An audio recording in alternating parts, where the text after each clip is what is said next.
एकादशी के दिन शंकर भगवान को चावल का दाना चढ़ाना चाहिए कि नहीं चाहिए। किसी ने पूछा कि चावल का दाना एकादशी पर भगवान शंकर को चढ़ा सकते हैं, चावल का दाना शंकर जी को चढ़ाते क्यों है, पहले तो वो समझ लें।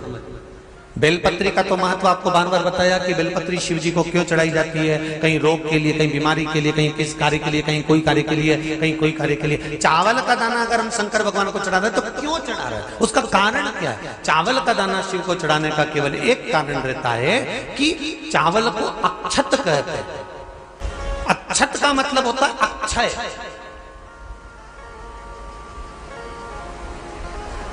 अभी हमारे यहाँ एक तिथि आने वाली है, अक्षय तृतीया।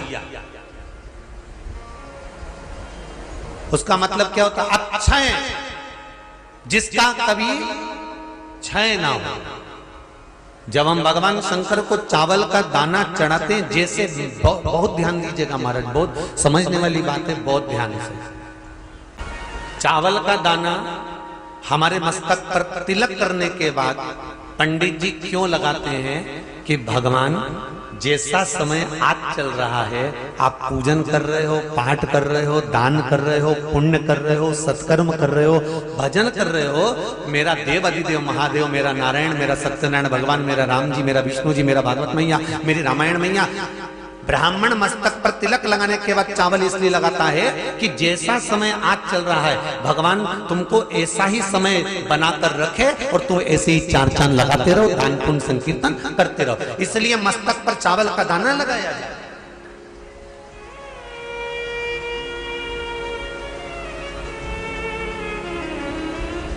कोई मर जाता है, मरने के बाद जब तक पगड़ी नहीं होती तब तक माथे पर तिलक, चावल का दाना लगाया जाता है। जम के बोलो जरा, नहीं लगाते।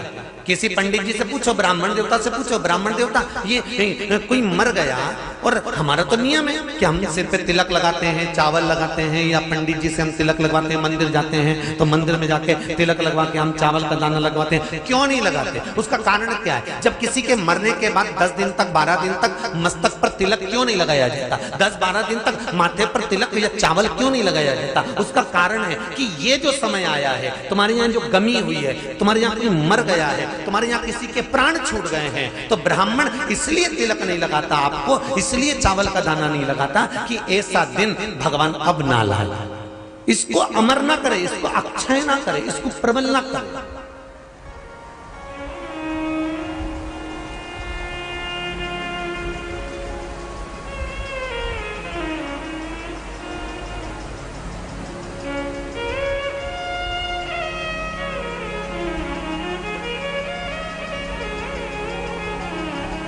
और जब चावल का दाना, तो यहां शिव महापुराण की कथा करी, चावल का दाना हम शिव जी को क्यों चढ़ाते हैं, भगवान को क्यों समर्पित करते हैं, भगवान की पूजन में अक्षत क्यों समर्पित करते हैं, चावल क्यों समर्पित करते हैं, उसका कारण क्या है? तो कहा आज मैंने जब चावल का दाना आपको समर्पित करा है, जिस भाव से, जिस विश्वास से, जिस श्रद्धा से, जिस मन से मैं आपको रिझा रही हूं, हे भोलेनाथ मेरी ये मनोकामना पूर्ण कर, इसको अक्षय कर देना, इसको अमर कर देना, बस इतनी कृपा आप कर। किसी ने पूछा एकादशी के दिन चावल चढ़ाए कि नहीं चढ़ाए, तो यहां तो सीधी सीधी बात है, बीमारी देखकर थोड़ी ना आती है कि नवरात्र चल रहे हैं कि सावन का सोमवार चल रहा है। बीमारी तो बीमारी। तुम चावल मत खाओ। तिरुपति कौन कौन गया, हाथ उठाओ, ठीक है। जगन्नाथ जी कौन कौन गया, हाथ उठाओ, हाँ ठीक है। द्वारका जी कौन कौन गया, हाथ उठाओ, ठीक है। बद्रीनाथ कौन कौन गया, हाथ उठाओ, ठीक है। एकादशी के दिन कभी तुम बद्रीनाथ चले जाओ, एकादशी के दिन तुम द्वारका चले जाओ, एकादशी के दिन तुम तिरुपति चले जाओ, एकादशी के दिन तुम जगन्नाथ चले जाओ, एकादशी के दिन तुम्हारी मर्जी पड़े भगवान के किसी धाम में चले जाओ और भगवान को भोग लगाओ और उनकी थाली को झांक कर देखना, उसमें चावल जरूर मिलेगा। उसमें ऐसा नहीं है कि चावल नहीं मिलेगा। बद्री नारायण में भगवान को चावल का भोग लगा हुआ मिलेगा, द्वारका में चावल का भोग लगा हुआ मिलेगा, आपको जगन्नाथ में चावल का भोग लगा हुआ मिलेगा, तिरुपति में मिलेगा, द्वारकाधीश में मिलेगा, नाथू द्वारा में मिलेगा, सांवरिया सेठ में मिलेगा, काकरोली जी में मिलेगा। आप जहां जाओगे वहां पर एकादशी के दिन भगवान को चावल आएगा, क्योंकि भगवान के लिए परहेज नहीं है। जो काम में डूबा हुआ है, जो आसक्ति में डूबा हुआ है, जो लोभ में डूबा हुआ है, जो वासनाओं में डूबा हुआ है, जो तृष्णा में डूबा हुआ है, और जो माता के गर्भ से जन्म लिया,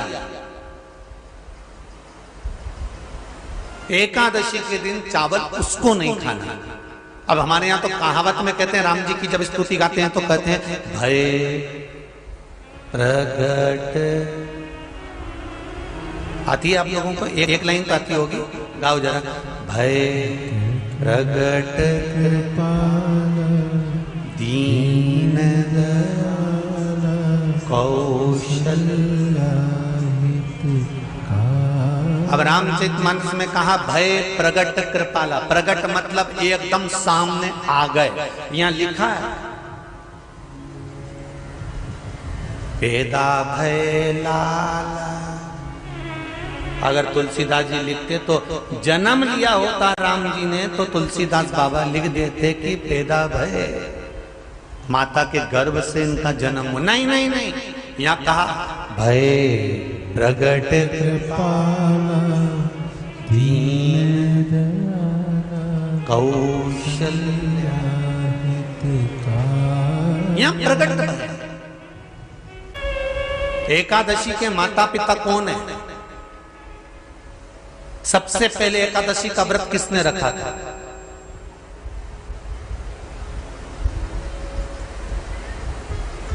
एकादशी का जन्म स्थान कहां है?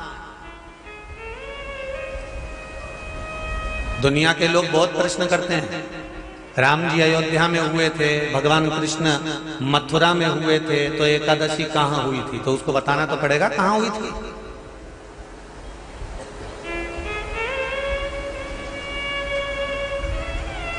उसमें हमने वर्णन किया कि एकादशी के माता पिता कौन है, एकादशी का व्रत सबसे पहले किसने करा, एकादशी का जन्म कहां हुआ, एकादशी को क्यों चावल नहीं खाते, एकादशी के दूसरे दिन चावल का दाना खाना क्यों जरूरी है।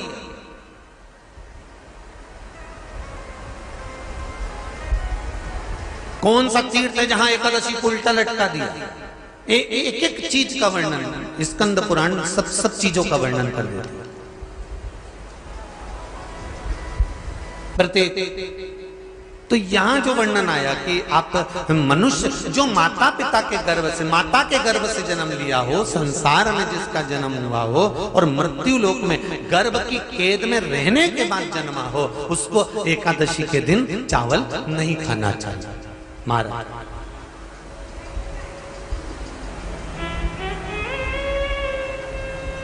पर यहां शास्त्र ये नहीं कहता कि भगवान को चावल नहीं चढ़ाना चाहिए।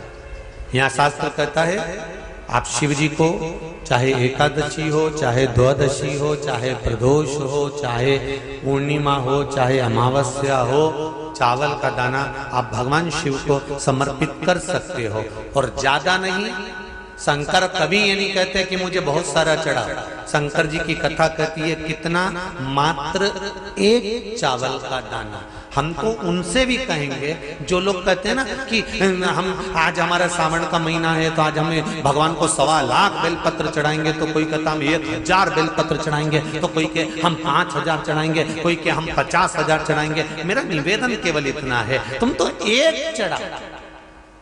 और ये भी जरूरी नहीं है, एक बेलपत्र भी कब चढ़ाई जाती है शंकर भगवान को, जब तुमने किसी एक बेलपत्र का पेड़ लगाया होगा और वो पेड़ बड़ा हो गया होगा, तब तुम हकदार बनते हो कि किसी के पेड़ की बेलपत्र तोड़कर शिव को चढ़ाई जाए।